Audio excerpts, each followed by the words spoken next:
Hello welcome to legal capital. ఈ రోజు మనతో ఫౌండర్ అండ్ అడ్వకేట్ శశికాంత్ గారు ఉన్నారు. నమస్తే సార్. నమస్తే రవి గారు.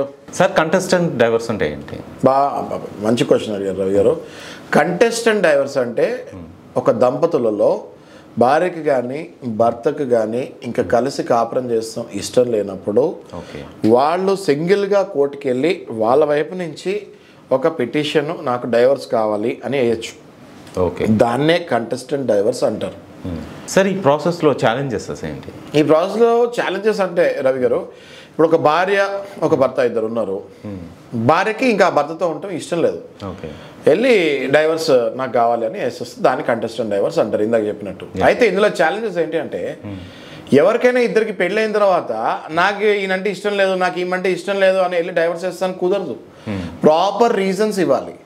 ఈ కేసులో మీరు అడిగిన క్వశ్చన్కి నా ఆన్సర్ ఏంటి అంటే, ఇందులో ఛాలెంజెస్ ఏంటి అంటే, డైవర్స్కి కంటెస్టెంట్ డైవర్స్కి వెళ్ళినప్పుడు అసలు చట్టం ఒప్పుకుంటుందా, కోర్టు ఒప్పుకుంటుందా, న్యాయమూర్తి అసలు ఒప్పుకుంటారా ఒప్పుకోరా ఇలాంటి కారణాల వల్ల అన్నది మెయిన్ ఛాలెంజ్. సో మీరు వేసే కారణాలు చాలా ఇంపార్టెంట్ అవుతుంది. ఫర్ ఎగ్జాంపుల్, భర్త తాగొచ్చి రోజు కొడుతున్నాడు, that can be a reason.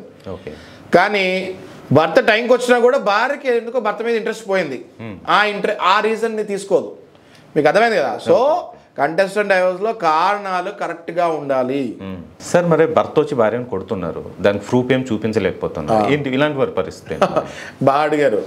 ఎందుకంటే కొంతమంది సాడిస్ట్ భర్తలు దెబ్బలు తగలకుండా కొడతారు, అసలు పక్క వాళ్ళకి ఏ ప్రూఫ్ లేకుండా హింసిస్తారు. ఇట్లాంటి సాడిస్ట్ భర్తలు చాలామంది మనం చూస్తూ ఉంటాము. వీళ్ళకి కంటెస్టెంట్ డైవర్స్కి వెళ్ళినప్పుడు ఆ భర్త వచ్చి అసలు కోర్టులో ఎలా నుంచి ఉంటాడు అంటే అమాయకుల్లాగా, అసలు అడ్వకేట్లు అయ్యండి మేమే చాలాసార్లు మోసపోతూ ఉంటాం, వీళ్ళని ఎలా ప్రూవ్ చేయాలి అన్నది. సో ఒక అడ్వకేట్ ప్రథమ లక్షణం ఏంటి అంటే, ఎవరైతే ఆ భార్య ఏడుస్తూ మీ దగ్గరికి వస్తారో ఆమెను కూర్చోపెట్టి మొత్తం డీటెయిల్స్ అన్నీ చాలా జాగ్రత్తగా క్షుణ్ణంగా తీసి సర్కమ్స్టాన్షియల్ ఎవిడెన్సెస్ని క్రియేట్ చేయాలి. ఇందులో ఎవిడెన్సెస్ లేవనుకోండి, కానీ ఆయన చిత్రహింస పెడుతున్నాడు అనుకోండి, ఆ సర్కమ్స్టాన్షియల్ ఎవిడెన్సెస్ అన్నది బయటకు తీయాలి. ఓకే, ఫర్ ఎగ్జాంపుల్ బాగా కొడుతున్నాడు, ప్రూఫ్ ఏం లేదు, ఇంటి పక్కన ఇన్ని ఉంటారు కదా, ఓకే, అదొక ఎవిడెన్స్ అవుద్ది. ఇంట్లో పనామకు తెలుసు కదా, అదొక ఎవిడెన్స్ అవుద్ది.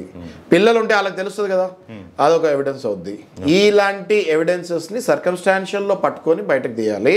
ఖచ్చితంగా అట్లాంటి ఎవిడెన్సెస్ పెట్టి విట్నెస్లు పెడితే ఈ ఎవరైతే బాధితురాలు ఉందో వాళ్ళకి ఖచ్చితంగా డైవర్స్ ఇచ్చే అవకాశం గట్టిగా ఉంటుంది.